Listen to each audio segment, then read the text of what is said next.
Ini adalah sub pokok bahasan kita yang terakhir, yaitu sintesis protein.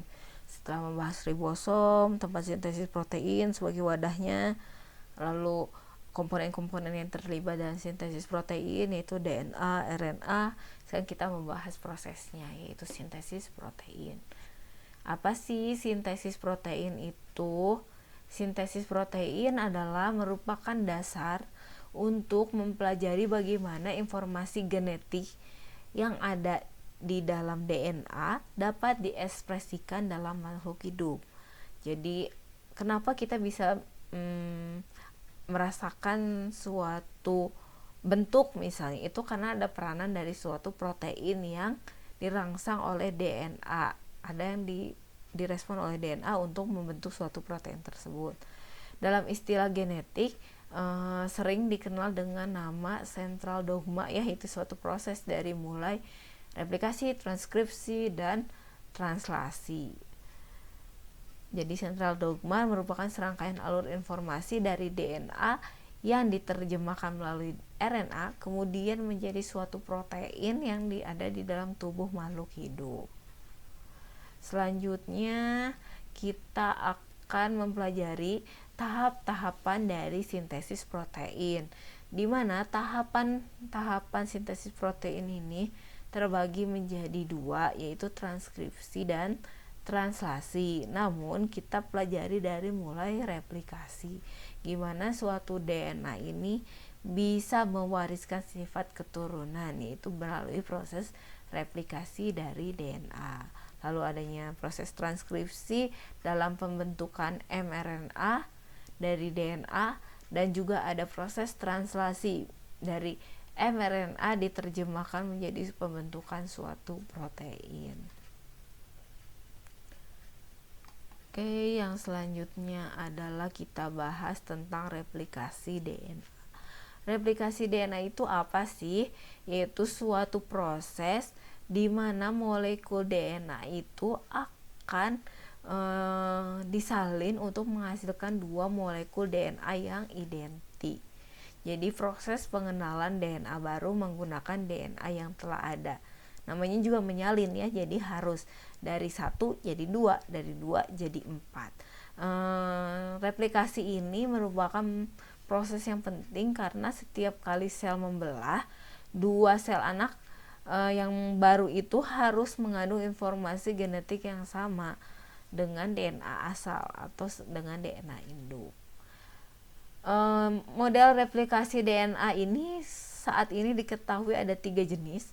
Yang pertama ada model konservatif, di mana DNA induk akan menghasilkan DNA baru secara utuh. Jadi 1 langsung dikopi 2 gitu, ya. 1 jadi 2, 2 jadi 4-nya benar-benar dari 1 jadi 2 gitu, bukan adanya proses pembelahan atau apa. Sedangkan model semi konservatif yaitu kan dari DNA ini adalah 2 untai ganda DNA. Dia akan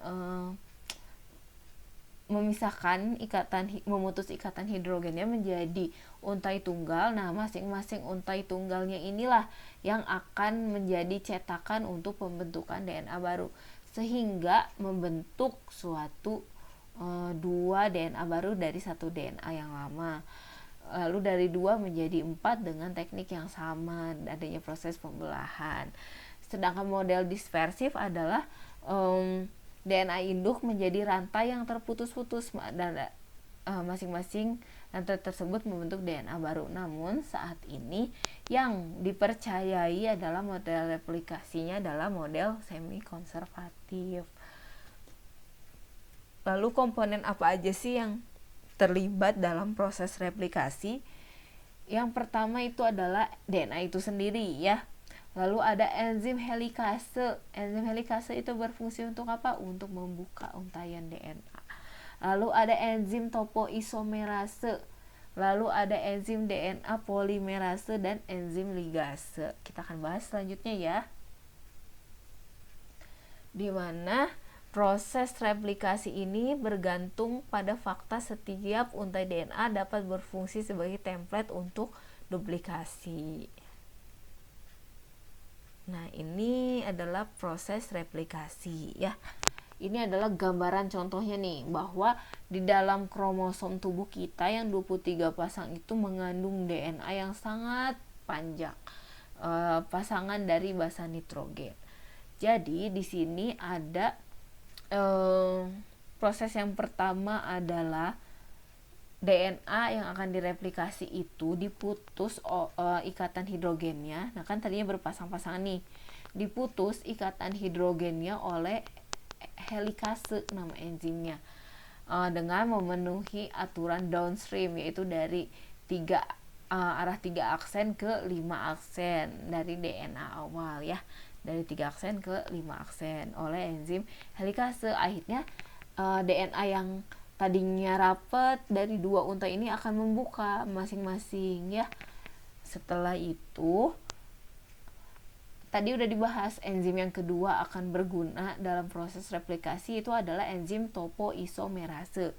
Fungsinya untuk apa enzim topoisomerase? Dia itu untuk meluruskan untaian DNA. Dimana kita ketahui bahwa DNA itu berupa helix ya, melingkar. Makanya diluruskan dulu oleh enzim topoisomerase. Lalu ada DNA polimerase. Nah, ini ya DNA polimerase.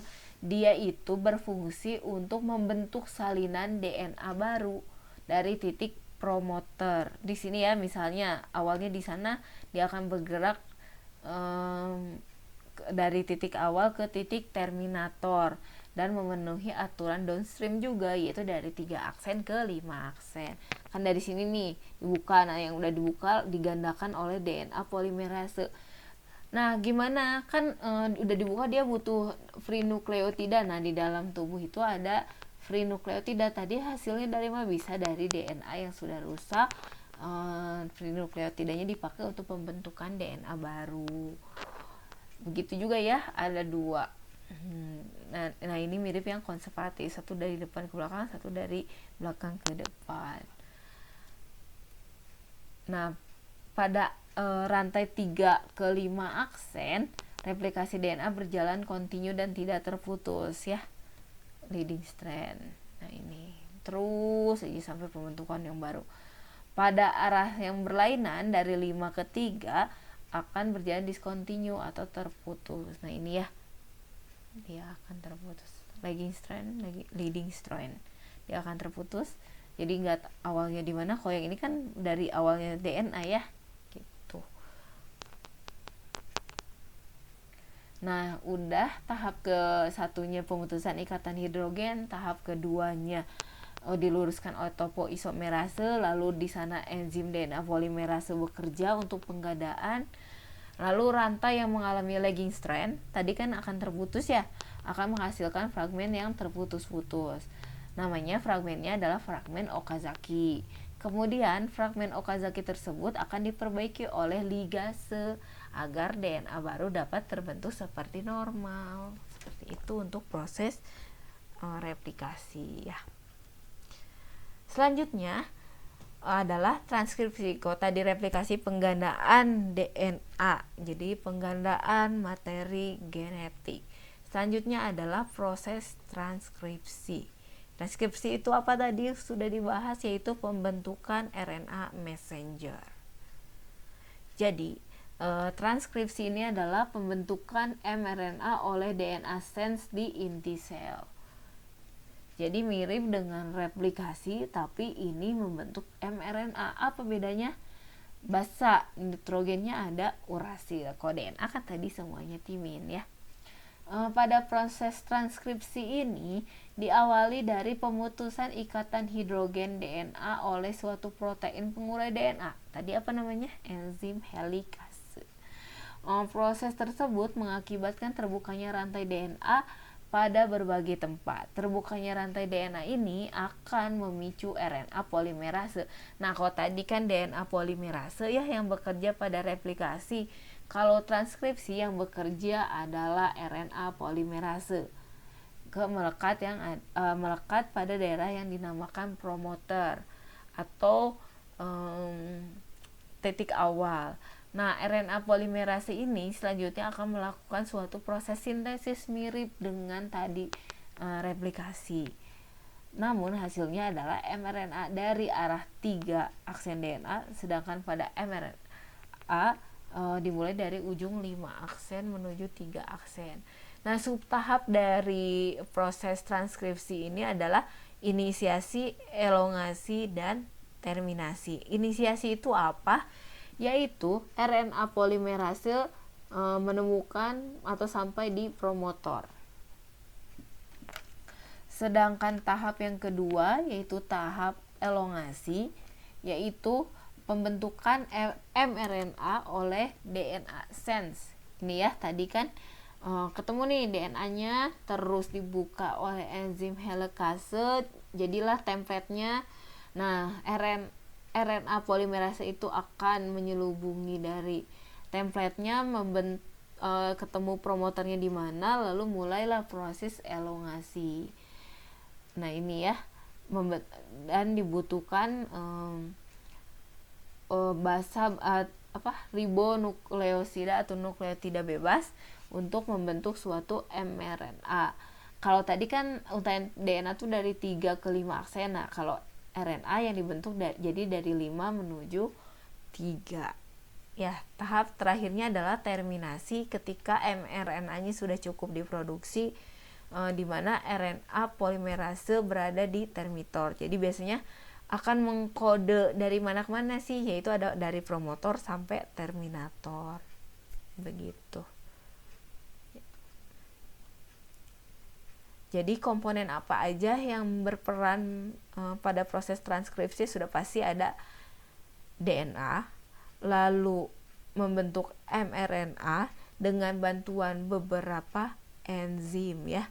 Tadi ada RNA polimerase dan juga lainnya. Sedangkan komponen lain yang untuk secara keseluruhan dalam proses sintesis protein antara lain DNA tadi sebagai materi genetik awal, lalu mRNA hasil yang dihasilkan RNA yang dihasilkan dari proses transkripsi, lalu ada rRNA yang terlibat sebagai materi atau komponen dari penyusun ribosom yang akan mengenali mRNA untuk proses transkripsi, lalu ada tRNA, dia yang membawa asam amino dan juga sebagai template pasangan dari kodon yang dibawa mRNA. Lalu ada enzim polimerase, enzim amino asid tRNA sintetase, ini bekerja pada nanti proses translasi, dan juga ada enzim peptidil transferase, ya itu juga bekerja pada proses translasi.